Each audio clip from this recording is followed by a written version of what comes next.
കോവളം മണ്ഡലം നിലനിർത്താൻ UDF കളത്തിലിറക്കിയിരിക്കുന്നത് sitting MLA കൂടിയായ M. വിൻസെന്റിനെയാണ്. സ്ഥാനാർത്ഥി തന്നെ അമൃത വാർത്തകളോടൊപ്പം ചേരുകയാണ്. ഇനി അധികം ദിവസങ്ങളില്ല, വളരെ ചുരുങ്ങിയ ദിവസങ്ങൾ മാത്രമേ ഉള്ളൂ. അപ്പോൾ എങ്ങനെയാണ് പ്രചരണത്തിൻ്റെ ഒരു ഓളം? പ്രചരണം വളരെ ശക്തമായിട്ട് മുന്നോട്ട് പോവുകയാണ്. കഴിഞ്ഞ 2 തെരഞ്ഞെടുപ്പുകളേക്കാൾ വ്യത്യസ്തമായി നമ്മൾ പ്രചരണത്തിൽ ഒരുപടി മുന്നിലാണ്. ഞങ്ങളെ തെരഞ്ഞെടുപ്പ് കൺവെൻഷനുകളെല്ലാം നമ്മൾ 23-ാം തീയതി കൊണ്ട് തീർന്നു. പഞ്ചായത്ത് തലത്തിലുള്ള കൺവെൻഷൻ, ഇപ്പോൾ ബൂത്ത് തല കൺവെൻഷൻ കഴിഞ്ഞു. ഇപ്പോൾ കുടുംബയോഗങ്ങളിലേക്ക് കടന്നു. 2ാമത്തെ ഭവന സന്ദർശനം ഇന്നോടുകൂടി പൂർത്തിയാവും. അങ്ങനെ പ്രചരണ രംഗം ഞങ്ങളുടെ സ്ഥാനാർത്ഥിയുടെ പര്യടനം ഇന്ന് 3ാം ദിവസം നടക്കുകയാണ്. അങ്ങനെ വളരെ അടുക്കും ചുറ്റിയോടും കൂടിയിട്ടുള്ള പ്രവർത്തനങ്ങളാണ് നടക്കുന്നത്. വളരെ നല്ല പ്രതികരണമാണ് ജനങ്ങളിൽ നിന്ന് ലഭിച്ചുകൊണ്ടിരിക്കുന്നത്. നമുക്കറിയാം, കഴിഞ്ഞ തെരഞ്ഞെടുപ്പിൽ പല മണ്ഡലങ്ങളും ഇടതുപക്ഷത്തേക്ക് പോയപ്പോൾ കോവളം UDFനോടൊപ്പം നിന്നു എന്നുള്ളതാണ്. അപ്പോൾ ആ ഒരു ആത്മവിശ്വാസത്തിൽ തന്നെയാണോ ഇത്തവണയും മത്സരിക്കാൻ ഇറങ്ങുന്നത്? തീർച്ചയായും അത് ജനങ്ങളോടാണ് അതിനുള്ള കടപ്പാട് എനിക്ക് പറയാനുള്ളത്. ഞങ്ങൾ ജനങ്ങളോടൊപ്പം ചേർന്ന് നിന്ന് പ്രവർത്തിക്കുന്നതിന് ജനങ്ങൾ നൽകിയ ഒരു അംഗീകാരമായിട്ടാണ് ഞാൻ അതിനെ കാണുന്നത്. ആ 5 വർഷക്കാലം എന്തുകൊണ്ടാണ് ഞാൻ കഴിഞ്ഞ തവണ ജയിച്ചതെന്ന് എനിക്ക് നന്നായി അറിയാം. ആ അറിവ് മനസ്സിൽ വച്ചുകൊണ്ട് തന്നെ ഈ 5 വർഷവും അതേ നിലവാരത്തിൽ തന്നെ പ്രവർത്തിക്കാൻ ഞാൻ മുന്നോട്ട് പോയിട്ടുണ്ട്. ഞാനൊരു നിയമസഭാംഗം എന്നുള്ള നിലയ്ക്കുള്ള എൻ്റെ പ്രവർത്തനങ്ങളിൽ ജാതിയോ മതമോ അല്ലെങ്കിൽ രാഷ്ട്രീയമോ, ഒരു പരിധിവരെ രാഷ്ട്രീയമോ പോലും ഞാനൊരു മാനദണ്ഡമാക്കാറില്ല. നിയമസഭ എനിക്ക് നല്ല രാഷ്ട്രീയമുണ്ട്, നല്ല രാഷ്ട്രീയ പ്രവർത്തകനാണ്, എല്ലാം ശരി. പക്ഷേ MLA എന്നുള്ള നിലയ്ക്ക് പ്രവർത്തനങ്ങളിൽ രാഷ്ട്രീയം കലർത്താൻ ഞാൻ ഇന്നുവരെ തയ്യാറായിട്ടില്ല. ഇനിയും അങ്ങനെ തന്നെ ആയിരിക്കും മുന്നോട്ട് പോകുന്നത്. അത് ജനങ്ങൾക്കറിയാം. പ്രചരണത്തിന് എന്തൊക്കെ വിഷയങ്ങളാണ് മുന്നോട്ട് വയ്ക്കാൻ ഉദ്ദേശിക്കുന്നത്? പ്രചരണത്തിന് പ്രധാനമായും നമ്മൾ ചെയ്ത വികസന പ്രവർത്തനങ്ങളെക്കുറിച്ച് പറയുന്നു. പിന്നെ ഇടതുപക്ഷ മുന്നണി ഗവൺമെൻറ്റിൻ്റെ പ്രവർത്തനങ്ങളെക്കുറിച്ച് നമ്മൾ പറയും. അതുപോലെ തന്നെ ഇന്നിപ്പോൾ ഇടതുമുന്നണി ഏറ്റവും വലിയ വികസന പദ്ധതിയായി പറയുന്നത്, അവരുടെ ഒരു നേട്ടമായി പറയുന്നത് വിഴിഞ്ഞമാണ്. വിഴിഞ്ഞം യഥാർത്ഥത്തിൽ വിഴിഞ്ഞം പദ്ധതിയുടെ ഒരു പ്രയോക്താവെന്ന് പറയുന്നത് തന്നെ ഉമ്മൻചാണ്ടി സാറാണ്. ഉമ്മൻചാണ്ടി സാറിൻ്റെ കഠിനാധ്വാനത്തിൻ്റെയും പരിശ്രമത്തിൻ്റെയും ഫലമായിട്ടാണ് ഉണ്ടായത്. അദ്ദേഹത്തിന് അഴിമതി ആരോപണം ഉന്നയിച്ചു. ഇതിലൊന്നും പതറാതെ അദ്ദേഹം കരാർ വരെ എത്തി പണി ആരംഭിച്ചു. അതാണ് ഏറ്റവും വലിയ തടസ്സമെന്ന് പറയുന്നത്. കരാർ ഒപ്പിടുക, ഒരു കരാർ കമ്പനികൾ പോലും വരാതിരുന്ന സമയം പോലും ഉണ്ടായിരുന്നുണ്ട്. 3 പ്രാവശ്യം ടെൻഡർ ചെയ്തു, ഇതെല്ലാം ചെയ്തു. പിന്നെ ഇത് തുറമുഖ നിർമ്മാണവുമായി ബന്ധപ്പെട്ട് മൾട്ടി വേരിയസ് ആയിട്ടുള്ള ഇഷ്യൂസ് ഉയർന്നു വന്നു. അതെല്ലാം 1 by 1 ആയിട്ട് സെറ്റിൽ ചെയ്ത് സൂക്ഷ്മതയോടുകൂടി, നിങ്ങൾക്കറിയാം, തൊട്ടപ്പുറത്താണ് കുളച്ചൽ തുറമുഖം വരാനിരിക്കുന്നത്. ഇപ്പോൾ കേന്ദ്രം ഭരിക്കുന്നത് BJP ആണ്. BJP ഗവൺമെൻറ്റിലെ ഷിപ്പിംഗ് മന്ത്രിയാണ് കന്യാകുമാരിയുടെ MP. അപ്പോൾ അദ്ദേഹത്തിൻ്റെ നിയോജക മണ്ഡലത്തിൽ 20,000 കോടി രൂപയുടെ തുറമുഖമാണ് വരുന്നത്. അപ്പോൾ അത് വന്നു കഴിഞ്ഞാൽ കോവളത്തിന് ഒരു സ്കോപ്പുമില്ല. അപ്പോൾ അത് വരുന്നതിന് മുമ്പ് തന്നെ ഇത് യാഥാർത്ഥ്യമാക്കണം. കോടതി കേസുകളുണ്ടായി, ഗ്രീൻ ട്രൈബ്യൂണൽ ചെന്നൈയിലും ഡൽഹിയിലും എല്ലാം കേസുകളുണ്ട്. അതെല്ലാം നമ്മൾ സൂക്ഷ്മതയോടുകൂടി നടത്തി വിജയിച്ചു. അങ്ങനെയാണ് ഇത് യാഥാർത്ഥ്യമായി വരുന്നത്. ഇപ്പോൾ എന്താണ്, ഈ തുറമുഖ നിർമ്മാണത്തിൽ 2 ഭാഗമുണ്ട്. ഒന്ന് ഗവൺമെൻറ് ചെയ്യേണ്ട കാര്യം, ഒന്ന് കരാർ കമ്പനി ചെയ്യേണ്ട കാര്യം. കരാർ കമ്പനി ചെയ്യേണ്ട കാര്യം അവർ ചെയ്തു, തുറമുഖം നിർമ്മിച്ചു. അതിലാണ് സർക്കാർ ഊറ്റം കൊള്ളുന്നത്. എന്നാൽ സർക്കാർ ചെയ്യേണ്ടത് എന്താണ്? ഏതൊരു PPP പ്രോജക്റ്റിലും ഇൻഫ്രാസ്ട്രക്ചർ ഡെവലപ്മെൻറ്റ് ഗവൺമെൻറ്റിൻ്റെ ഉത്തരവാദിത്തമാണ്. റോഡ്, റെയില്, വെള്ളം, ഇലക്ട്രിസിറ്റി. ഇവിടെ 2015 കരാർ പ്രകാരം 2 വർഷം കൊണ്ടാണ് ഈ 2 കിലോമീറ്റർ റോഡ് പൂർത്തീകരിച്ച് നാഷണൽ ഹൈവേയിൽ ബന്ധപ്പെടുത്തണം. അതായത് 2017 അത് പൂർത്തീകരിക്കണം. ഇന്നിപ്പോൾ 2026 ആ നാഷണൽ ഹൈവേയുമായി ബന്ധപ്പെടുത്താൻ കഴിഞ്ഞിട്ടില്ല. 2 മാസം മുൻപ് മുഖ്യമന്ത്രി അവിടെ വന്ന് പ്രഖ്യാപിച്ചു, നാഷണൽ ഹൈവേയും തുറമുഖവും തമ്മിൽ ബന്ധിപ്പിക്കുന്ന റോഡ് നാടിന് സമർപ്പിച്ചു എന്ന്. നിങ്ങൾ എൻ്റെ ഇൻ്റർവ്യൂ കഴിഞ്ഞിട്ട് നേരെ തലയ്ക്കോട് ഭാഗത്ത് പോയി നോക്കണം. തലയ്ക്കോട് നാഷണൽ ഹൈവേയിൽ ബന്ധിപ്പിക്കുന്ന ഭാഗം ഇപ്പോഴും ബന്ധിപ്പിച്ചിട്ടില്ല എന്ന് മാത്രമല്ല, അതിൻ്റെ വർക്ക് നടക്കുകയാണ്. അദ്ദേഹം പ്രഖ്യാപിച്ചപ്പോഴും വർക്ക് നടക്കുകയായിരുന്നു. ഇപ്പോഴും 2 മാസം കഴിഞ്ഞിട്ടും അത് പൂർത്തീകരിക്കാൻ കഴിഞ്ഞിട്ടില്ല. അതുപോലെ തന്നെ റെയിൽ കണക്ടിവിറ്റി 6 കൊല്ലം കൊണ്ട് പൂർത്തീകരിക്കണം എന്ന് പറഞ്ഞാൽ 2021 പൂർത്തീകരിക്കണം. ഇന്ന് വരെ അത് തുടങ്ങാൻ കഴിഞ്ഞിട്ടില്ല. റെയിൽവേ തുടങ്ങാൻ കഴിഞ്ഞിട്ടില്ല. 13 ലക്ഷം കണ്ടെയ്നറുകളാണ് ഒരു വർഷം ആ തുറമുഖത്ത് വന്നത്. ഒരു കണ്ടെയ്നർ പോലും ഗേറ്റ് കടന്ന് പുറത്തു വരാത്തതിന് കാരണം റോഡും റെയിലും ഇല്ലാത്തതാണ്. ഈ കണ്ടെയ്നറുകൾ 25% ഇൻലാൻഡ് മൂവ്മെൻ്റാണ്. അതിന് നടന്നിട്ടില്ല. കാരണം അങ്ങനെ ഒരു 25% വന്നാൽ ഏകദേശം 3-3.5 ലക്ഷം കണ്ടെയ്നറുകൾ നമ്മുടെ റോഡിലൂടെയും റെയിലിലൂടെയും ഓടേണ്ടതാണ്. എന്ന് പറഞ്ഞാൽ ദിവസം പ്രതി ഒരു ദിവസേന 3000-ഓളം അല്ലെങ്കിൽ 2000-3000 കണ്ടെയ്നറുകൾ ഇങ്ങനെ പോകേണ്ടതാണ്. പക്ഷെ അതൊന്നും വന്നിട്ടില്ല. ഒരു തുറമുഖ നഗരം എന്നല്ല, തുറമുഖത്തിൻ്റെ സമീപ പ്രദേശങ്ങളിൽ നമുക്ക് ഒരു തുറമുഖം വന്നാൽ ഫീൽ ചെയ്യുന്നുണ്ടോ? നമുക്ക് ഫീൽ ചെയ്യുന്നുണ്ടോ? ഒന്നുമില്ല. അതിന് കാരണം ഇതില്ല. ഇത് വന്നാലേ, റെയിൽ റോഡ് കണക്ടിവിറ്റി വന്നാലേ ലോജിസ്റ്റിക്സ് രംഗത്ത് ഉള്ള അനന്ത സാധ്യതകൾ നമുക്ക് എക്സ്പ്ലോർ ചെയ്യാൻ പറ്റും. അതുമാത്രമല്ല, ലോജിസ്റ്റിക്സ് മാത്രമല്ല, ഇത് വരുമ്പോൾ ഹോസ്പിറ്റൽ രംഗത്ത് വലിയ ഡെവലപ്മെൻറ്റ് ഉണ്ടാകും, ഹോസ്പിറ്റലുകളുണ്ടാകും, മറ്റ് അനുബന്ധ വ്യവസായങ്ങളുണ്ടാകും. യഥാർത്ഥത്തിൽ തുറമുഖത്തുള്ള തൊഴിൽ സാധ്യതകളല്ല യഥാർത്ഥത്തിലുള്ളത്. ഒരു ഓട്ടോമാറ്റിക് തുറമുഖം എന്നുള്ള നിലയ്ക്ക് അതിനൊരു ലിമിറ്റേഷനുണ്ട്.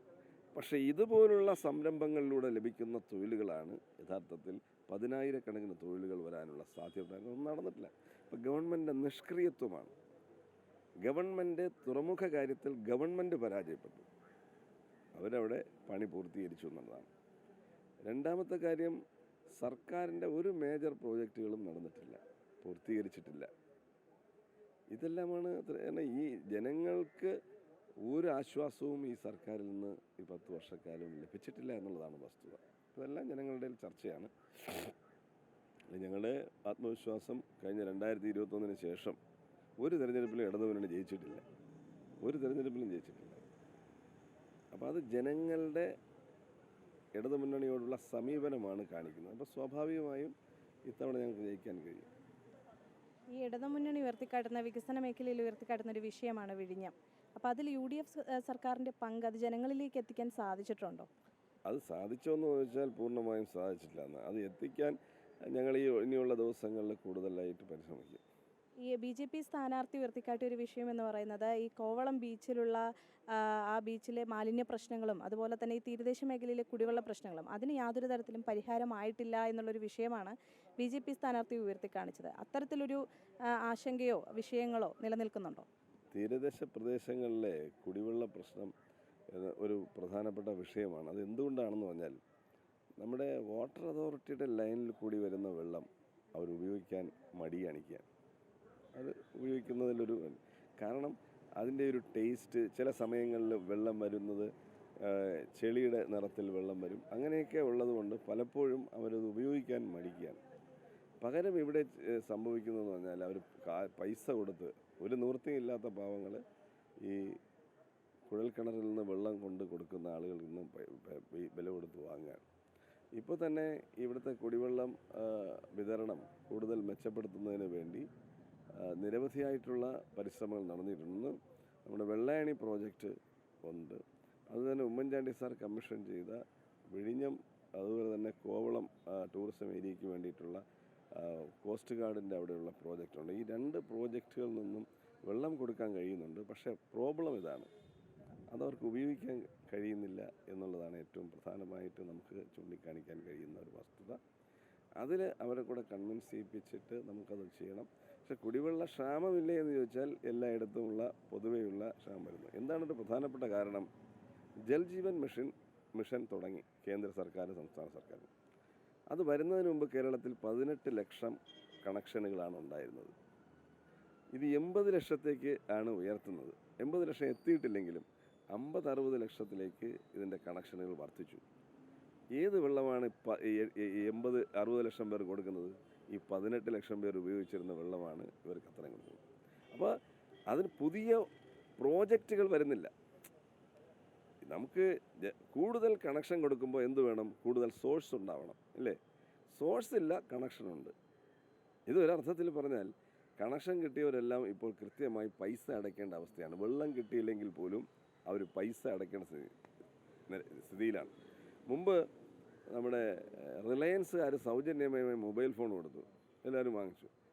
അത് കുറച്ച് കഴിഞ്ഞപ്പോൾ കൃത്യമായി അവർക്ക് പൈസ അടയ്ക്കേണ്ടി വരുന്നു. പിന്നെ റിലയൻസിൻ്റെ ഇത് പോയപ്പോഴും പൈസ അടയ്ക്കേണ്ടി വരുന്ന, അവസാനം അവർ ഉപേക്ഷിച്ച് പോകേണ്ടി വരുന്ന സ്ഥിതി ഉണ്ടായി. അതുപോലെ ഈ സോഴ്സ് ഇല്ല എന്നുള്ളതാണ് ഏറ്റവും പ്രധാനപ്പെട്ട വസ്തുത.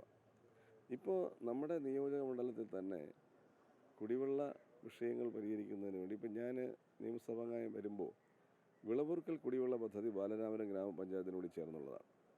അത് ടാങ്ക് കിട്ടിയിട്ട് പൈപ്പ് ഇട്ടു. പക്ഷേ റെയിൽവേയുടെ ടണലിന് മുകളിലൂടെ പൈപ്പ് എടുക്കാൻ റെയിൽവേ സമ്മതിക്കില്ല.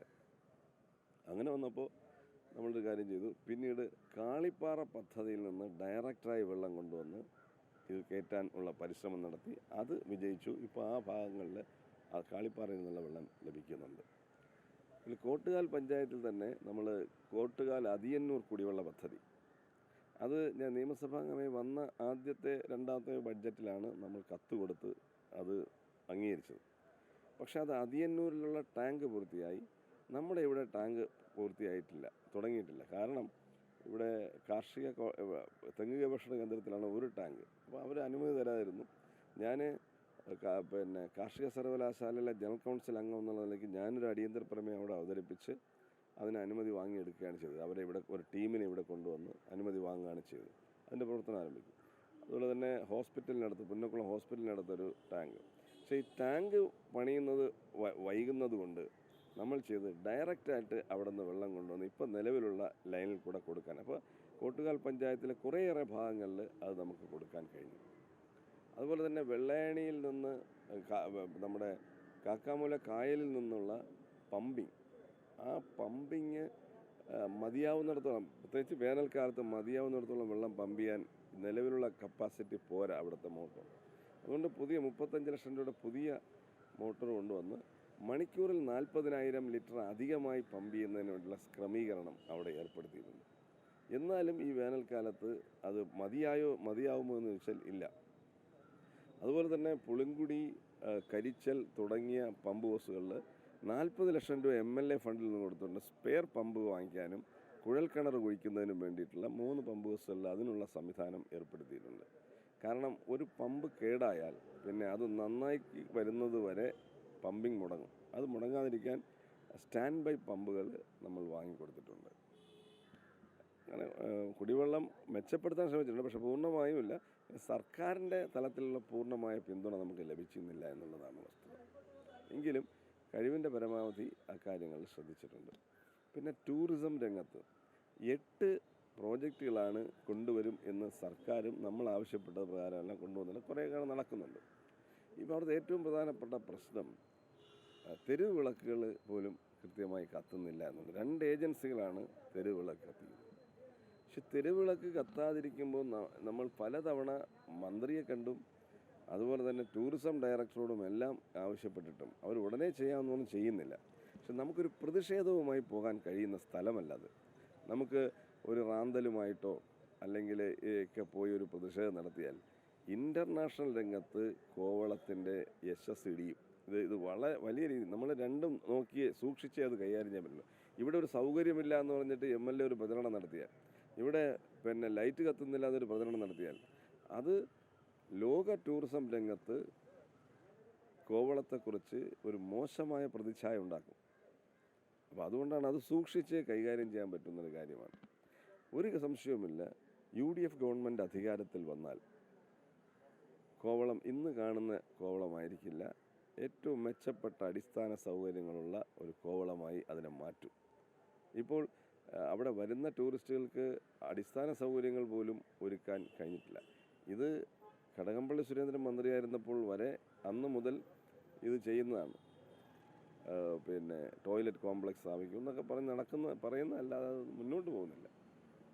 പൂർണ്ണമായ ആത്മവിശ്വാസത്തിനാണ് ഇതല്ലേ? അല്ല, ആത്മവിശ്വാസ കുറവൊന്നുമില്ല. ഇപ്പോൾ ഈ SSLC +2 പരീക്ഷയുടെ സമയമാണല്ലോ. നന്നായി പരീക്ഷ എഴുതിയിട്ടുണ്ട്. അതിന് മാർക്ക് ജനങ്ങൾ തരുമെന്നാണ് പ്രതീക്ഷിക്കുന്നത്. തീർച്ചയായിട്ടും പൂർണ്ണമായ ആത്മവിശ്വാസത്തിൽ തന്നെയാണ് കോവളം മണ്ഡലം നിലനിർത്താൻ വിൻസെൻ്റ് ഏതായാലും കളത്തിലിറങ്ങുന്നത്. ക്യാമറാമാൻ സനിൽകുമാറിനൊപ്പം ആതിര രാധാകൃഷ്ണൻ, അമൃത ന്യൂസ്, തിരുവനന്തപുരം.